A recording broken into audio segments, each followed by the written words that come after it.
اعوذ باللہ من الشیطان اللعین الرجیم بسم اللہ الرحمن الرحیم الحمد للہ رب العالمین الصلاۃ والسلام علی رسول الثقلین محبوب رب المشرقین المغربین جد الحسن والحسین ابو القاسم محمد اللہم صلی علی محمد وعلی محمد وجل وعلی اہل بیتہ طیبین الطاہرین المعصومین المظلومین بسم اللہ الرحمن الرحیم سبحانک سبحانک یا لا الہ الا انت الغوث الغوث خلصنا من النار یا رب.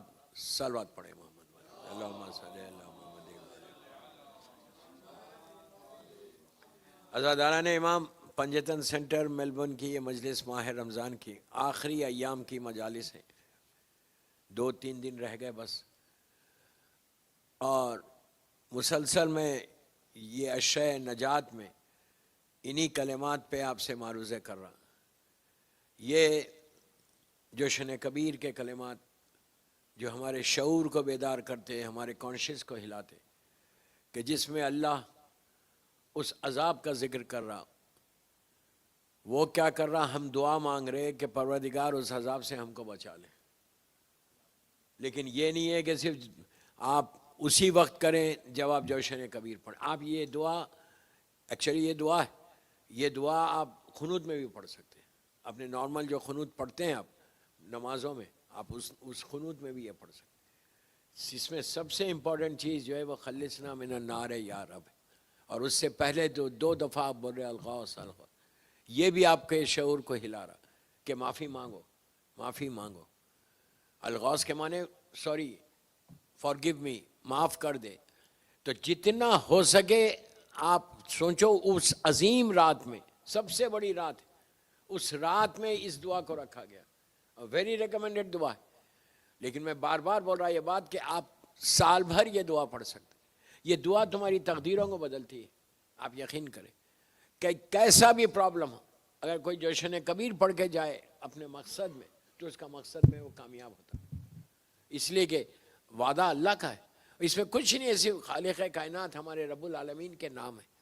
اور وہ پیارے نام کہ کوئی ایک نام سے بھی آپ کی برکت ہو سکتی.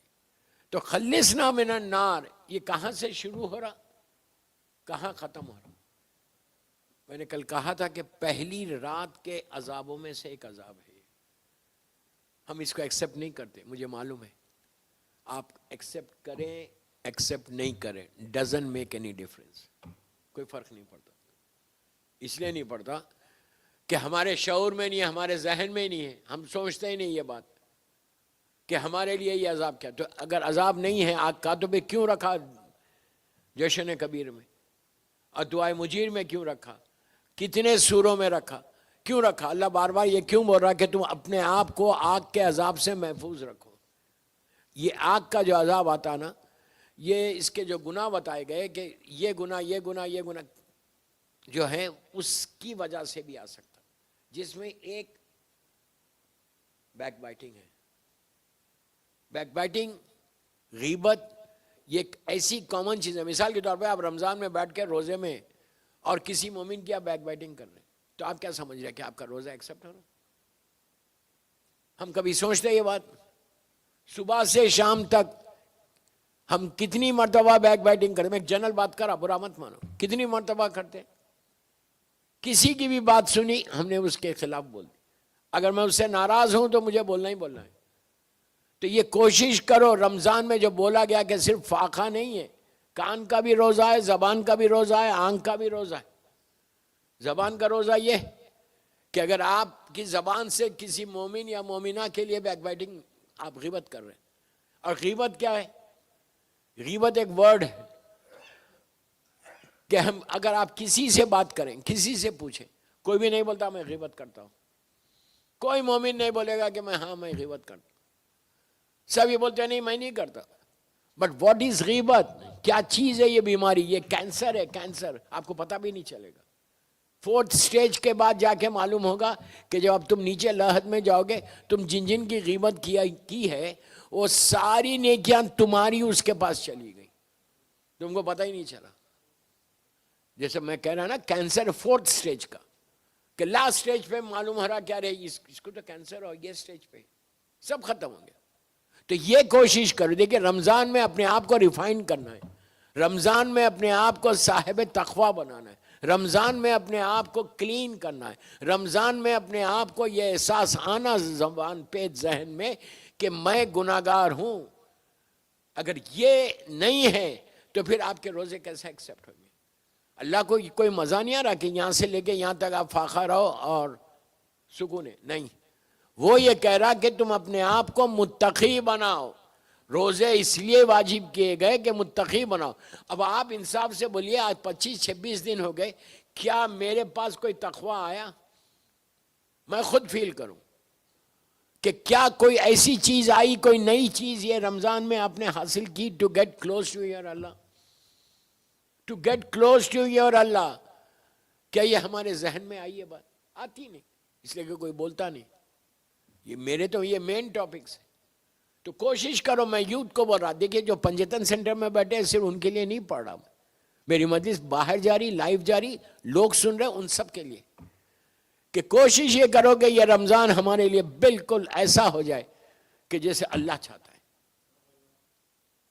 آپ بڑے خاموش ہیں. اللہ جیسا چاہتا ہے، اس لیے کہ پھر آپ کو 11 مہینے گزارنا ہے. نیکسٹ 11 منتھس ہیں آپ کے سامنے، اور نیکسٹ 11 منتھس آپ کو گزارنا ہے، اور ایسے گزارنا ہے کلین ہو کے کہ آپ سوچنا بھی نہیں. اسی لیے دیکھیے رمضان ہی ایک ایسا مہینہ ہے کہ جس میں اتنے روزے رکھنے کے بعد اللہ نے کہا کہ تم کسی غریب کو بھی دے دو. کب دو؟ عید سے پہلے دے دو، عید کے دن دے دو. فطرہ، مجھے یہاں کی مینجمنٹ نے بتایا کہ فطرہ جو ہے، اگر آپ نارمل ویٹ لیتے ہیں، آٹا جس کو بولتے ہیں، وہ $6 کا ہے اگر نارمل کھاتے ہیں. تھوڑا میری زبان میں تھوڑا ریفائنڈ کھاتے ہیں، ہائی کوالٹی کی روٹی کھاتے ہیں، تو پھر $8 دینا پڑے. پہلے 6 ہے یا 8 ہے. فطرہ کیوں واجب ہے؟ فطرہ کیوں نکالنے؟ آپ 30 روزے رہے میلبورن میں اور آپ نے کہا ٹھیک ہے یار فطرہ نکال لیں گے، کوئی بات نہیں. نکال لیں گے نہیں، نکالنا ہے. یہ ذہن میں مت رکھو کہ میں نکال لوں گا. نکالنے سے کچھ نہیں ہوتا. یو ہیو ٹو، مسٹ ہے. اور چاول جو رائس کھاتے ہیں، یا رائس والے تو کوئی نظر بھی نہیں آ رہے مجھے، جو رائس کھاتے ہیں وہ بھی اگر نارمل رائس ہے جو کھاتے ہیں تو $12 ہے. اور جو بالکل ہائی کلاس کے رائس کھا رہے، ہائی کوالٹی کے کھا رہے، تو وہ لوگ $15 پے کریں گے. 12-15 رائس میں ہے، اور 6 اور 8 جو ہے روٹی میں. ایک چیز یاد رکھو، جتنا ہو سکے زیادہ نکال دو کہ آگے پیچھے کچھ نہ ہو. اور فطرہ اس لیے واجب ہے، جیسا آپ، اور عید سے پہلے دینا ہے. اب عید سے پہلے یہاں پنجتن سینٹر میں یہاں کی جو مینجمنٹ ہے، ان لوگوں نے ارینجمنٹ کیا ہے کہ آپ ان کو بھی دے سکتے، اور یہ لوگ عید سے پہلے ڈسٹریبیوٹ کر دیں گے. سید کا فطرہ الگ ہے، غیر سید کا فطرہ الگ ہے. انہیں مطلب سید کو بھی نکالنا ہے، غیر سید کو بھی نکالنا ہے. تو جب بھی آپ مینجمنٹ کو دیں تو اب یہ بول کے دیں کہ یہ سید کا فطرہ ہے یا یہ غیر سید کا فطرہ ہے، تو ہر بات کلیئر ہو جاتی. اور اس لیے اس میں اتنا ضروری ہے کہ اگر کوئی فطرہ نہیں نکالتا اور اس کے روزے اللہ کی بارگاہ میں نہیں قبول ہوتے، معلق رہتے، تو فائدہ کیا ہوا؟ 30 دن روزے رکھ کے پھر آپ نے جو ہے نا اپنے روزوں کو بارگاہ الہی میں پہنچائے. اس لیے کہ روزے ایکسیپٹ ہوں گے تو انعام ملے گا، روزے ایکسیپٹ ہوں گے تو اللہ کے پاس عیدی آئیں گی، روزے ایکسیپٹ ہوں گے تو کچھ نعمتیں آئیں گی آپ کی. اس لیے کہ جو آپ نے اتنی راتوں میں محنت کر کے دعائیں مانگی ہیں، اتنے اعمال کیے ہیں، تو اس کا کوئی فائدہ تو ہو. اور عید سے پہلے اس لیے نکال دو گے جیسے تم اپنے بچوں کے ساتھ عید کر رہے، غریب بھی عید کر لے، غریب کے بچے بھی عید کریں. یہ سب سے بڑی فکر ہونا چاہیے کہ غریب ہمارے ساتھ، ہم تو عید کر رہے، ہمارے پاس تو بہترین نعمتیں، لیکن اس کے لیے لازم ہے کہ وہ غریب شیعہ، غریب سید، غریب بیوہ، ان کو دینا کس کو ہے؟ غریبوں کو دو، یتیموں کو دو، مسکینوں کو دو، رشتہ داروں کو دو. اگر آپ سمجھتے کہ یہ رشتہ دار مستحق ہے تو آپ دے دو، فیوریٹزم نہیں، مستحق ہے تو آپ کو دینا ہے. اور بہترین عمل یہ ہے کہ آپ یہاں پہ اگر آپ بھیج رہے انڈیا پاکستان میں جہاں پہ بھی بھیج رہے آپ بھیج دیں، لیکن ابھی بھیج دیں. اس لیے ابھی بھیج دیں کہ غریب تک اگر فطرہ پہنچ گیا تو وہ کچھ پریپریشن کرے گا نا، تیاری کرے گا عید کی. جیسا ہمارے بچے عید کی تیاری کرے ویسے غریب بھی کرے، اور جتنا غریب کرے گا فطرہ پہنچے گا وہ لوگ خوش ہوں گے، ان کا کام ہوگا. تو یہ پوری ٹرائی کرو کہ فطرے کے معاملے میں کبھی بھی ایف اینڈ بٹ نہیں، اتنا کیوں ہے، اتنا کیوں ہے، اتنا کیوں، کبھی یہ نہیں سمجھ. اس لیے نہیں سوچنا کہ یہ پیسہ غریب کو جا رہا ہے، یہ پیسہ تمہارے روزوں کو قبول کر. 30 دن کے روزے $8 کے اوپر رکے ہوئے، آپ سوچ رہے اتنی محنت، صرف روزے نہیں، پورے رمضان میں جو محنت کی ہے تم نے عبادتوں میں، وہ پورا ڈیپینڈ کرتا کہ تم نے فطرہ نکالا یا فطرہ نہیں نکالا. یہ اتنا امپورٹنٹ ہے کہ میرا ایک روزہ بھی ایکسیپٹ نہیں ہوگا اگر فطرہ میں نہیں نکالوں. واجب ہے، لازم ہے. اچھا شیعہ سنی سب کے پاس ہے، سبھی نکالتے ہیں. یہ شکر ادا کرو کہ اسلام یہ چاہتا ہے، اللہ یہ چاہتا ہے کہ ایک پیسے والا اگر عید کر رہا تو غریب بھی عید کرے برابر، ایک بھوکا ہے وہ بھی عید کرے. کوئی شخص عید کے دن بھوکا اور پیاسا نہ رہے، اس لیے کہ تم نے اگر فطرہ دے دیا پابندی سے تو پھر کوئی پریشان نہیں ہوگا. لازم نکالیے، لازم نکالنا، اور ایز سون ایز پاسبل. یہ نہیں کہ یار لاسٹ مومنٹ پہ نکالیں، بھول گئے تو عید کی نماز سے پہلے نکالنا ہے.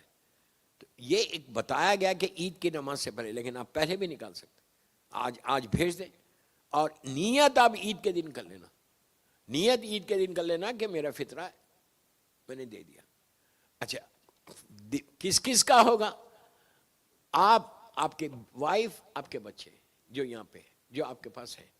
وائف اگر ایک دن کا بھی بچہ ہے، نیو بورن بیبی، اگر اسی دن بچہ پیدا ہوا اور اس نے فیڈ لیا اسی دن عید سے پہلے، اس کا بھی فطرہ نکالیں گے.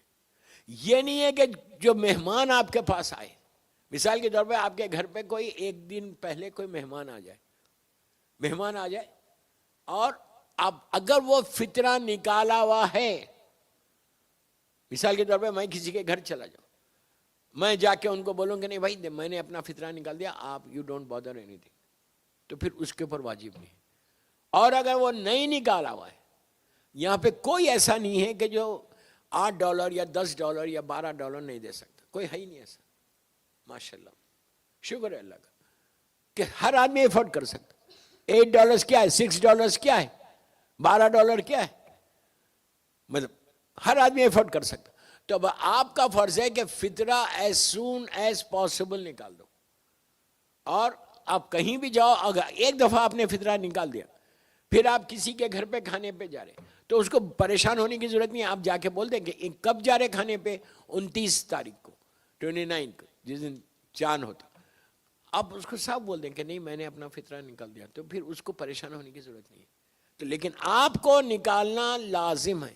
اگر بچے گھر میں ہیں تو ایک ایک بچے کا فطرہ ہوگا. ایون اگر آپ کے گھر میں سرونٹ ہے، کام کرنے والی کوئی ہے، یہ کام کرنے والا کوئی ہے، اور وہ آپ کے ڈیپینڈنٹ ہے، آپ کے اوپر ڈیپینڈنٹ ہے، تو وہ آپ کے گھر میں رہتا ہے، اس کا بھی آپ نکالیں گے. اگر وہ اپنا نکال رہا ہے تو کوئی بات نہیں، کوئی زبردستی نہیں ہے کہ آپ ہی نکالنا. اگر وہ آنے والا نکال رہا تو کوئی مسئلہ نہیں، وہ بول رہا نہیں میں نے تو اپنا فطرہ نکال دیا.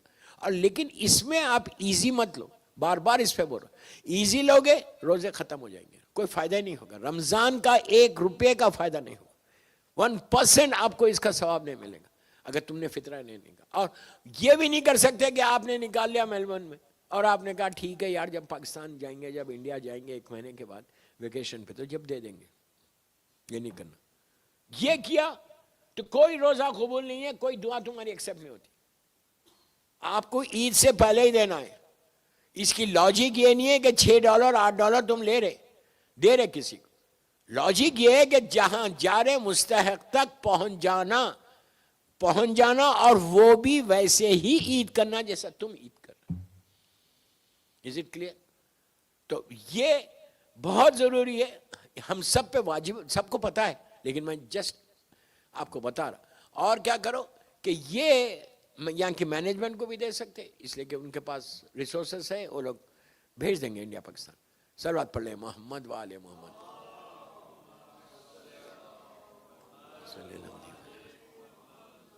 دوستو رمضان جا رہا، گزر جا رہا، اب کوئی گارنٹی ہے کہ آئندہ رمضان تک ہم رہیں گے؟ کوئی بھی نہیں ہے. اس کے لیے افسوس کرو، جتنا ہو سکے گڑ گڑا کے دعا کرو. یہ لاسٹ ڈیز ویری امپورٹنٹ. ہم لاسٹ ڈیز افطار پارٹیز میں گزارتے ہیں. ہمارے پاس افطار پارٹیز ہو، ہم ہلہ گلا ہو. یہ ہلہ گلہ کا مہینہ نہیں ہے، وہ آپ نارمل اس میں کر لیں. کیا گارنٹی ہے کہ نیکسٹ ایئر یہ رحمتوں کا مہینہ ہم کو ملے گا؟ اگر ہم کو ملا بھی اور میں طبیعت صحیح نہیں رہی، کچھ ایسا رہا، تو کیا فائدہ؟ آپ کچھ نہیں کر سکے عبادت. اس کو اتنا غنیمت سمجھو. اور لاسٹ ڈے آف دی رمضان آج سے شروع کر دو اس کا شکر ادا کرنا کہ پروردگار تیرا شکر ہے کہ تو نے یہ سال کا رمضان دیا، اور اب جتنے دن باقی ہے وہ بھی دے دے، وہ بھی دے دے. اس لیے کہ یہ مہینہ گزر جائے گا، پھر اب ایسا مہینہ 11 مہینے کے بعد ہی آئے گا. ہمارے پاس رمضان ایک روٹین بن گئی. ایک روٹین نہیں ہے دوست. کوئی عبادت روٹین کی نہیں ہوتی، کوئی عبادت نہیں ہوتی روٹین. ہر عبادت کے پیچھے معرفت ہے. جب تک تم اس کے بیس کو نہیں سمجھو گے، اس چیز کو نہیں سمجھے. اس لیے کہ آپ دیکھو جتنی دعائیں آخرت کے لیے مانگی گئی ہیں وہ اسی رمضان میں مانگی گئی. معصومین گریا کرتے تھے، تڑپتے تھے یہ دعائیں پڑھ کے. اور چوتھے امام یہ کیوں بول رہے ہیں؟ چوتھے امام کی ایک مشہور ترین دعا ہے دعائے ابو حمزہ صومالی، جو رمضان میں پڑھی جاتی. ہو سکتا ہے آپ نے پڑھی ہو اعمال کی راتوں میں. دعائے ابو حمزہ صومالی اتنی ریکمینڈڈ دعا. جیسا دعائے کمیل مولا کی ہے جناب کمیل کے ذریعے، اسی طرح ابو حمزہ صومالی چوتھے امام کی ہے. ابو حمزہ مولا کے ایک خاص صحابی تھے چوتھے امام کے. انہوں نے آ کے مانگا تھا اور مانگ کے کہا تھا کہ مولا مجھے کوئی ایسی چیز دو جو ابھی تک آپ نے کسی کو نہیں دی، کوئی دعا بتاؤ. تو چوتھے امام نے یہ دعا بتائی. یہ چوتھے امام کے دہنے مبارک کے کلمات. ابھی بھی موقع ہے، نیٹ کے اوپر ہے، آپ چیک کر لو، گوگل پہ آپ چیک کر لو، آپ کو مل جائے گی دعا. دعائے ابو حمزہ صومالی. ایون میرے خیال سے ڈیوائن پرل کے ایپ کے اوپر بھی یہ دعا ہے. اس کا ٹرانسلیشن پڑھو. ٹرانسلیشن پڑھو گے تو کام جاؤ گے، کام جاؤ گے. یہ رمضان کے لیے، رمضان کے سحر کے ٹائم پہ یہ پڑھی جاتی ہے. آپ کبھی بھی پڑھو 24 گھنٹے میں رمضان. کہ اگر آپ کو یہ پتہ نہیں چلے، غور سے سنو، اگر آپ کو یہ پتہ نہیں چلے کہ یہ کس کی دعا ہے، یہ کون مانگ رہا ہے اسی دعا، تو آپ بولیں گے یار یہ کیسا بندہ تھا، کیسے تڑپ کے اللہ کی بارگاہ میں مانگ رہا. لیکن اگر یہ معلوم ہو جائے کہ یہ چوتھے امام کی زبان کے جملے ہیں تو یقین نہیں آتا کہ اتنا بڑا کربلا کا عزادار، سب سے بڑا عزادار زمین پہ کون تھا؟ چوتھے امام تھے. وہ امام جو ہمارا چوتھا امام ہے، وہ ایسے تڑپ کے مانگ رہا کہ پروردگار، جو خلصنا من النار ہے نا، وہ پروردگار 2 دیواروں کے بیچ میں یہ میرا کمزور جسم. امام اپنے لیے بول رہی ہے، یہ ہمارے لیے بول رہا ہے. تم غفلت میں ہو، تم اگنورنس میں ہو، تم کو احساس نہیں ہے، تم فیلنگز نہیں پیدا کر رہے کہ وہاں پہ جانا ہے، اس جگہ پہ جانا ہے. اس سال شاید میں قبرستان کے مجلس پڑھوں عید کے دن، تو وہاں پہ تو اور ڈیٹیل میں بولوں گا کہ آپ جا کے دیکھو کیا ہے، کیا ہے. لوگوں نے پوچھا مولا سے کہ مولا آپ بول رہے کہ قبرستان جاؤ، گریو یارڈ جاؤ. لوگوں نے کہا مولا جا کے کس سے بات کریں، کس سے بات کریں، کوئی بات کرنے والا ہے؟ وہ تو خاموش بستی ہے. امام نے کہا تم سمجھ رہے، تمہارے کانوں کے اوپر پردہ ہے، اس لیے تم سمجھ رہے کہ وہ خاموش بستی ہے. وہ خاموش بستی نہیں ہے. وہاں ہر قسم کا انسان ہے، کسی کے اوپر رحمت ہے تو کسی کے اوپر عذاب ہے. وہاں جا کے عبرت لو، عبرت لو. وہاں جا کے پیغام لو. جب تم جاؤ کسی قبرستان میں، ایک سلام ہے قبرستان کا، جناب امیر کا سلام ہے، السلام علیکہ یا لا الہ الا اللہ بحق لا الہ الا اللہ، وہ والا سلام. وہ ایسا سلام ہے کہ اس میں میرا مولا، میرے مولا کہہ رہے قال امیر المومنین علی ابن ابی طالب علیہ السلام ہے.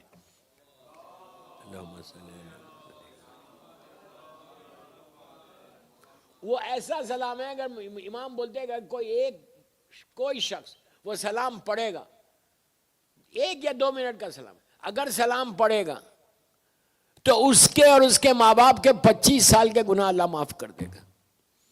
سن لیا آپ نے؟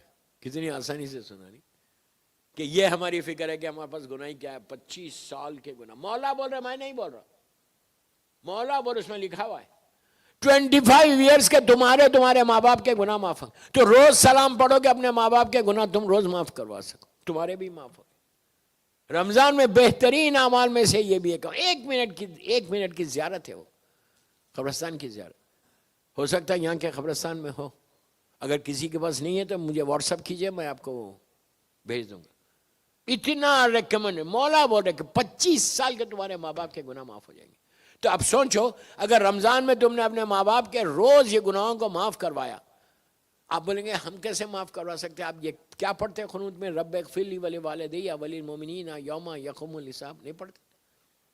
کیا کر رہے ہیں؟ وہی تو معافی تو کروا رہے ہیں. رب ارحمہما کما ربیان صغیرہ، یہی تو پڑھ رہے ہیں کہ اللہ تو رحم کر میرے ماں باپ پہ. واجب ہے بیٹوں پر، بیٹی پر واجب ہے کہ وہ بولے. اور رمضان سے بہتر کون سا مہینہ ہے؟ یہ آخری ایام میں اپنے والدین کو کے اوپر جتنی رحمت نازل کروانا چاہ سکتے کروا دو. اگر ان کے اوپر ماں باپ کے اوپر رحمت آئے گی نا تو وہ ساری رحمت تمہارے اوپر بھی پلٹ کے آئے گی. کیوں؟ کہ تم نے ماں باپ کا خیال رکھا. یہ لازم ہے دوستو، صرف اپنے لیے نہیں ہے کہ میرے اوپر رحمت ہے، نہیں، سب سے پہلے تمہارے مرحوم ماں باپ کے اوپر، اگر زندہ ماں باپ ہے اس کے اوپر بھی رحمت ہے. تم اگر ماں باپ کے لیے کرو گے تو پھر then you'll get it back، پھر ان کی وجہ سے تم کو بھی مل جائے گا. ایک صلوات پڑھ لیں محمد وآل محمد. یہ افطار سے پہلے کی صلوات ہے، بہت آہستہ آہستہ، نہیں بآواز بلند پڑھیں یار. اللہم صلی علی محمد وآل محمد وجل. بہرحال تو کوشش یہ کرو، ٹرائی یہ کرو کہ روزوں کو قبول کرانے کی فکر ہونا. روزہ تو رکھ لیا آپ نے، اب آپ کو فکر کیا ہونا کہ یہ میرا روزہ ایکسیپٹ ہو جائے، یہ میرا روزہ ایکسیپٹ ہو جائے، یہ میرا روزہ ایکسیپٹ ہو جائے، یہ میرا روزہ ایکسیپٹ ہو جائے. گرانٹیڈ مت لو کہ میں نے صبح فجر پہ نیت کی تو شام تک میرا روزہ ہے تو ہے. نہیں، کبھی بھی ختم ہو جائے گا. ہمارے گناہوں کی وجہ سے کبھی بھی ایکسیپٹ نہیں ہوگا. تو کوشش ہر مومن کے لیے ہونا چاہیے کہ یہ فکر ہونا دن بھر، جب تک تم افطار نہیں کرتے اس وقت تک یہ فکر ہونا کہ اللہ تم میرے آج کے روزے کو ایکسیپٹ کر لے، قبول کر لے. ایک روزہ قبول ہو جائے، ایک روزہ تمہاری بخشش کا سہارا بن جائے گا. ایک روزہ. اور یہ ایام میں لاسٹ ڈیز، اس میں تو جتنا گڑ گڑا کے، جتنا تڑپ کے تم دعا کر سکتے کرو. اگر اب تک پورے رمضان میں 25-26 دن میں اگر آپ کی دعائیں قبول نہیں ہوئی تو یہ لاسٹ ڈیز ہے، لاسٹ ڈیز ہے بالکل. اس میں تو ایکسیپٹ کروا ہی لو، اس لیے کہ وہ یہ نہیں بول رہا کہ میں نہیں کروں گا، وہ بول رہا میں تواب الرحیم ہوں، میں معاف کر کے میں ایکسیپٹ کروں گا، میں غفور الرحیم ہوں، میں کروں گا ایکسیپٹ. تم مجھے ایک دفعہ دل سے تو پکارو. اگر میں کچھ نہیں کرتا، میں ایزی لے کے بیٹھا ہوں یار میرا تو روزہ ایکسیپٹ ہو رہا، تو فائدہ نہیں ہوتا. اس طرح کریں گے تو کبھی نہیں ہوگا. I'm very مطلب sure I'm responsible what I'm saying کہ اگر آپ ایزی لے کے بیٹھ گئے میرا روزہ تو ہے، میرا روزہ تو ایکسیپٹ ہوگا، ایسا کیسے ایکسیپٹ ہوگا بھائی؟ تم غیبتیں کرتے رہو گے تو روزہ ایکسیپٹ ہوگا، تم بیک بیٹنگ کرتے رہو گے تو روزہ ایکسیپٹ ہوگا، تم لوگوں کو ہرٹ کرتے رہو گے تو روزہ ایکسیپٹ ہوگا. آپ یہ مت بولو کہ روزہ ایکسیپٹ نہیں ہوا تو کیا فرق پڑتا. کیا فرق پڑتا؟ تمہارے آئندہ پورا 11 مہینے کا پورا ڈیپینڈ کر رہا ہے اس عبادتوں کے اوپر. یہ تھوڑی ہے کہ آپ چلتا کوئی بات نہیں. ہم کو فکر ہونا، مومن کی علامت، سائنس آف مومن جو ہے اس میں یہ ہے کہ وہ تڑپنا، فکر کرنا، سوچنا کہ میری یہ عبادت ایکسیپٹ ہو رہی ہے، میری یہ عبادت ایکسیپٹ ہو رہی ہے. ان چیزوں سے تم اگر اپنے آپ کو بچا لو تو ہوگی. اتنا آسان نہیں ہے. میزم یا سلمان یوں ہی آگے نہیں بڑھے جب تک انہوں نے اطاعت علی نہیں کی. تو یہ ہماری فکر ہو. اور یہاں پہ تو ماشاءاللہ آپ لوگ جاب کر رہے 1000 چیزیں, اس کے بعد آپ روزے بھی رکھ رہے, ماشاءاللہ روزے بڑے. دعا کرو کہ اللہ تمہارے ہمارا ہر روزہ قبول کرے, ہر عبادت. اس لیے کہ ایک روزہ نہیں قبول ہو رہا, اس میں جتنی آپ نے عبادتیں کی وہ ساری ایکسیپٹ ہو رہی, جتنی نیکیاں کی وہ ساری ایکسیپٹ ہو رہی. فکر ہونا, ہمیشہ سوچنا. اس لیے اللہ قرآن کے لیے بھی بولتا ہے ہمیشہ فکر کرو, قرآن کے لیے سوچو, تدبر کرو. قرآن مجید کے لیے بھی بول رہا کہ جب تم پڑھو تو تم فکر کرو. اسی طرح ہر عبادت کے لیے کہ تم کو فکر ہونا کہ میری یہ عبادت قبول ہو رہی, میری یہ عبادت قبول نہیں ہو رہی. خود احساس ہو جاتا. Even you can feel it, you can feel it. تم فیل کر سکتے اپنے آپ کہ میں نے یہ گناہ کیا. اس لیے کہ میں نے ایک جملہ بولا تھا, پھر بول رہا کہ رمضان میں اگر میں کسی کی بات کر رہا ہوں کہ بیک بائٹنگ کر رہا ہوں یا غیبت کر رہا ہوں, تو میں کیسے ایکسیپٹ کروں کہ میرا روزہ قبول ہوگا؟ کیسے کروں؟ سوچو. ہم سے نہیں بولتے, ہم نے بول دیا, اس کی بات آئی ہم نے اس کی برائی کر دی. اچھا رمضان یہ بھی نہیں ہے کہ صبح سے شام تک, مغرب کے بعد افطار ہو گئی تو آپ کا روزہ ختم ہو گیا, پھر اب کل سحر سے شروع ہوگا. نہیں, 24/7 ہے. 24 گھنٹے یہ نہیں کر سکتے کہ آپ پورے باتوں کو روک لو اور شام میں عشاء کے بعد آپ لوگوں کی باتیں کرو, غیبت کرو. نہیں, یہ بھی نہیں کر سکتے. پورا وقت آپ کا روزے میں ہے, رمضان کا ہے, پورا مہینہ رمضان کا ہے. اگر یہ کنفرم ہو جائے, اس میں آپ کامیاب ہو جائے. دوستو یہ یاد رکھو, آسانی سے روزہ شیطان آپ کا ایکسپٹ کرنے دے گا ہی نہیں. اس کا تو کام ہی ہے کہ وہ تو آپ کے روزے کو خراب کرے. وہ کبھی آسانی سے یہ نہیں کرے گا کہ یہ مومن کا روزہ میلبورن سے قبول ہو جائے, کیا فرق پڑتا ہے ایک کا. نہیں, وہ ایک ایک کے پیچھے پڑ جائے گا. تمہارے روزوں کو خراب کرنے کے لیے ہر وہ کوشش کرے گا کہ آپ کا روزہ خراب ہو جائے. لیکن مومن کی علامت کیا بتائی گئی کہ جو ہتھیار شیطان تمہارے اوپر استعمال کر رہا, اسی کا ہتھیار لے کر اس کے اوپر استعمال کرو.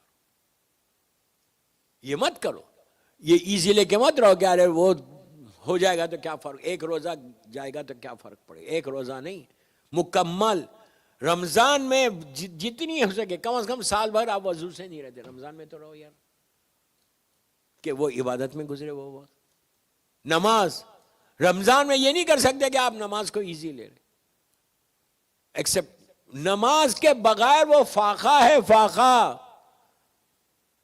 اتنا ضروری ہے, نماز پڑھنا لازم ہے, یوں نارمل ڈے میں واجب ہے.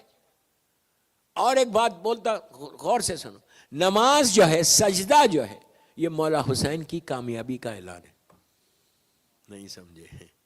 ہر سجدہ حسین کی جیت کا اعلان ہے, یزید کی شکست کا اعلان ہے. اگر یہ چاہتے ہو کہ تمہارے عمل سے مولا حسین کربلا کی جیت کا اعلان ہو, تو سجدوں کو کبھی اگنور مت کرو, نماز کو کبھی اگنور مت کرو. نماز اگر گئی, وہ مشہور حدیث ہے چھٹے بام کی کہ اگر نماز قبول تو ساری عبادتیں قبول, نماز قبول تو ساری عبادتیں قبول. تو نماز میں کنسنٹریشن کے ساتھ کتنی دیر یار, 17 رکعت پڑھنا ہے, 20 منٹ, 24 آورس میں 20 منٹس اللہ مانگ رہا تم سے, جسٹ 20 منٹس. اگر 20 منٹ تم اللہ کے لیے نہیں دے سکتے جو تم کو پوری زندگی دے دی, ہر چیز اس نے دی, تو پھر فائدہ کیا, پھر وہ انسان کیا ہے. میں تو کہتا ہوں کہ جو نماز نہیں پڑھتا وہ انسان ہی نہیں ہے. اور یہ نہیں کرنا کہ رمضان میں تو تم نے پڑھ لیا اور رمضان کے بعد ایزی لے لیا نماز کو. نماز کو کبھی ایزی مت لو.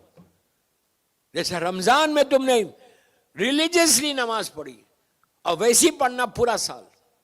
میں یہ نہیں بولتا کہ کوئی نہیں پڑھتا, پلیز ڈونٹ مس انڈرسٹینڈ, بات آئیے تو اس لیے بول رہا.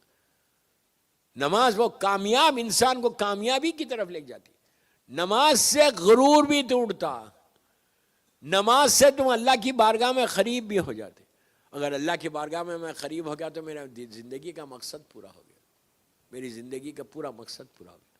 تو بہرحال دوستو, وقت تیزی سے نکل گیا, اور فطرے کے بارے میں بھی میں نے بتا دیا کہ کوشش کرو آج ہی نکال دو, کل نکال دو, عید پتہ نہیں کب ہے, جتنا ہو سکے نکالو اور مستحق تک پہنچانے کی کوشش کرو. صلوات پڑھیں محمد و آل محمد.